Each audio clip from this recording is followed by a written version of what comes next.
You hear that music? You hear it? Can you remember where you were when you first heard that play? How old were you? What console was it on? Where were you at whenever you first heard this?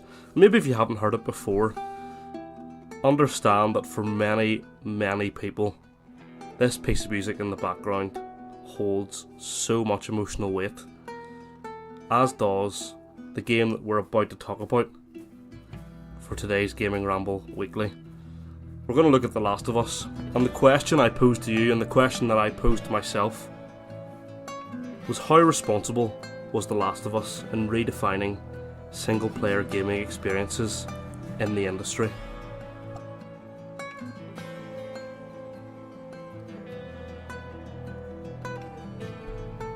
The Last of Us, one of the most ambitious games ever made, and as impactful today as it was when it first released on the PS3 in 2013.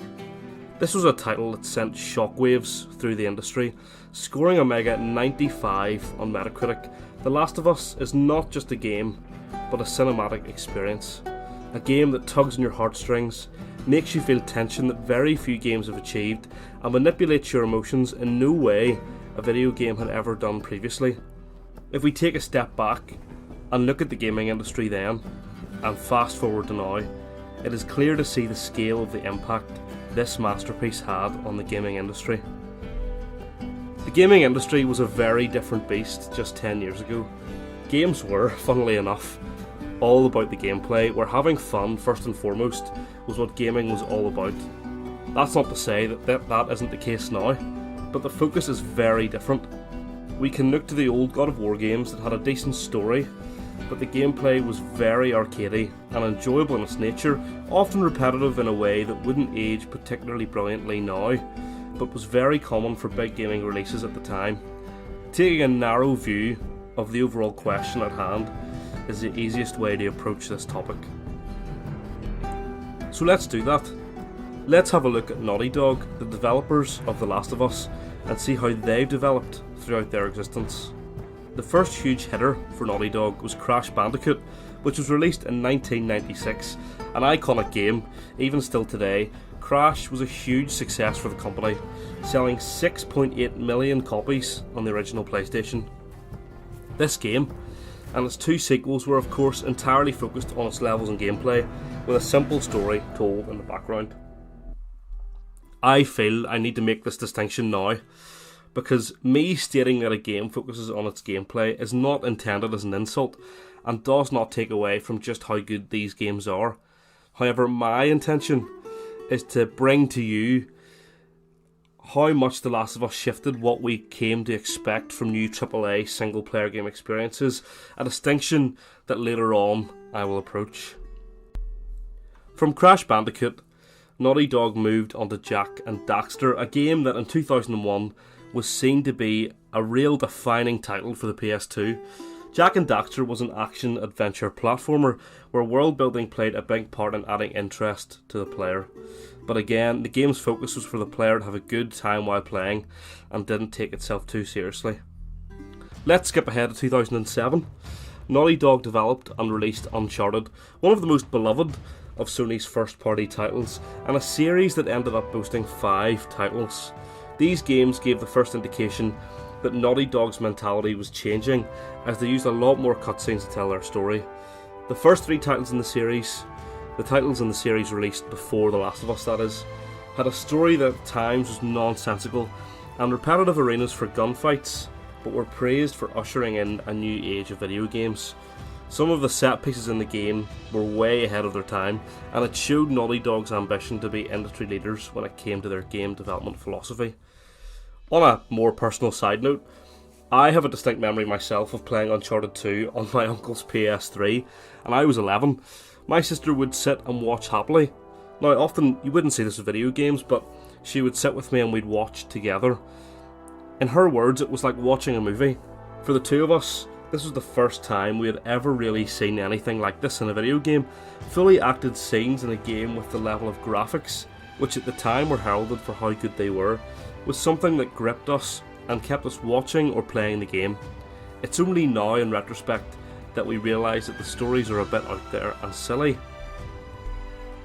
The trademark of Uncharted was its gameplay loop, where essentially you would have the same gunfights over and over, but in slightly different settings and with some varied enemies. This is what I would describe as mindless gameplay, meaning there would be very little thought on the player's part to get through a level. Just aim, shoot, and move on to the next. Again, this isn't a criticism, but merely an observation. We now move to 2013. The PS3 is approaching the end of its cycle, with the next generation of console arriving in November of that year. Gamers were bracing themselves for a further increase in graphics quality, but little did they know that overall, game quality was going to improve too. I truly believe that the 14th of June 2013 was a momentous day in the gaming industry, and this was the day that The Last of Us released. For those who haven't played The Last of Us, this was a game that truly redefined what a game could be, demanding the full attention of the player for the 15-hour campaign and providing a level of realism and immersion that was truly groundbreaking when the game released. The game is set during an apocalypse caused by a fungal parasite and follows Ellie, a teenager who is the only person in history to be immune to this virus, as it were, and Joel, the equivalent of a mercenary hired to escort Ellie to a safe location. We play the majority of the game as Joel, although there are a few sections where he plays Ellie. The story sees these two encounter various different people during their journey, and as such, some interesting subplots are told throughout the main arc of the game. The Last of Us was revolutionary, as it really focused on the story it was telling, while using the gameplay to better the relationship between the player and the characters. This was one of the first games to truly be an emotional experience, and during the game's development, writer Neil Druckmann was insistent that he wanted this to rival a cinematic experience and wanted this game to create a new genre of media. The focus was to manipulate the emotions of the player, giving the experience that the player was somehow a part of this experience. Telling the story through cutscenes allows the player to understand the emotions of the characters and form a bond with them, but the real jewel in the crown of this game is the way in which gameplay is utilised to allow the player to feel the emotions that the characters are experiencing during these gameplay instances. No game had ever ventured so deeply into this realm before, and it created an experience that was unlike anything that had been seen previously in the industry. The success of The Last of Us saw an immediate shift in the development ethos of Uncharted 4, seeing the series move away from its fantastical, often nonsensical story beats and becoming a more emotionally charged, story-driven experience with more grounded gameplay elements. This shift paid off well for Naughty Dog, with Uncharted 4 receiving an overall Metacritic rating of 93, and the game in the series that has aged the best in my opinion. However, the game is substantially newer, so you'd think it would age better. This shift wasn't just seen within Naughty Dog, but soon became apparent within the gaming industry as a whole, but more specifically within Sony.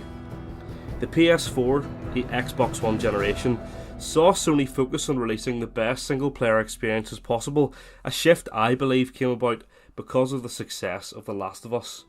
The experience from that game showed there was a space in the industry for cinematic, single-player, story-driven experiences where players could grow an emotional connection to the protagonist of the game. Highlights of the single-player, story-driven experiences released by Sony since The Last of Us include Horizon Zero Dawn, God of War 2018, Marvel's Spider-Man, a game whose story is largely underrated, Detroit Become Human, Days Gone, Ghost of Tsushima, and of course, The Last of Us Part 2. These games, I believe, exist in the way that they do, simply from the impact made by The Last of Us. Let's take Horizon Zero Dawn and Ghost of Tsushima as examples. These games both exist within the open world genre, a genre where the size of the world and the often check-boxing nature of the game can get in the way of the storytelling. These games can be so big that a lot of players struggle to reach the end of the story, as they're so worn out by the amount of content within the game. One of the biggest examples of this comes from the shift in design philosophy of Assassin's Creed, which we'll talk about next week. The last three titles are huge open-world action RPGs, and the story of this game has suffered as a result of this. Looking at the most recent title in the series, Valhalla, the story takes 80 plus hours to complete by itself, and that's before we take the side content into consideration. But what Horizon and Ghost achieved was to tell an emotionally driven story and weave it through its open world. The intrigue came through the world building, and this helped to give the player more context into the character's thoughts and feelings, building the connection to a character the player would spend 40 plus hours with. Don't get it wrong though, these games are story driven in nature, and we need only look to Breath of the Wild to see the difference. A game where the story often takes a backseat in support of the freedom offered to the player in its world. Another franchise I feel needs to be mentioned specifically is God of War, one of the most beloved of Sony's first party franchises, which saw a big shift away from the arcadey style of play in the first iterations of the series, to a far more grounded, story driven experience in the 2018 smash hit simply titled God of War.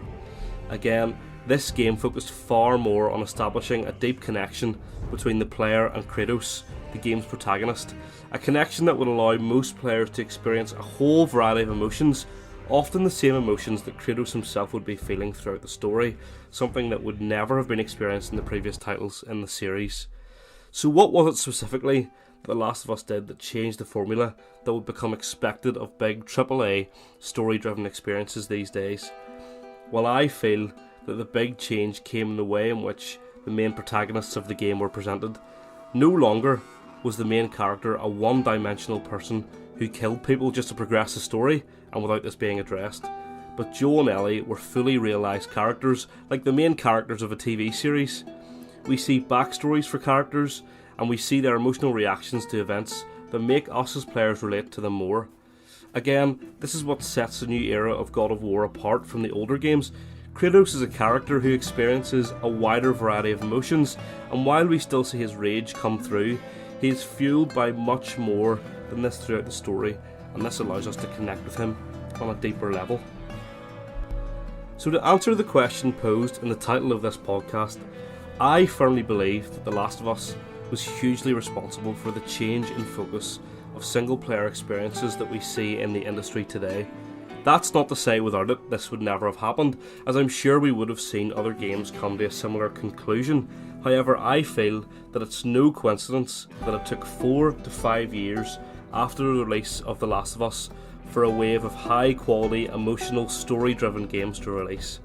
Games nowadays need 4 to 5 years to be released. Gone are the days where sequels come out a year or two after the original, and so it really is only in the last 5 years that we've seen the impact The Last of Us had on the industry. With the remake releasing a few weeks ago, it is clear to see that this game still has a huge impact on players to this day, with a definitive edition of The Last of Us, reminding those just how important the original release was all those years ago. The Last of Us was a game truly ahead of its time, and a trailblazer that paved the way for many successful games to come, creating an entirely new genre of cinematic gaming experiences. It is still not clear just how much of an impact The Last of Us will have had on the industry as a whole, but over time, as more new games are released, I'm sure that we will see the legacy that this game will have for years to come.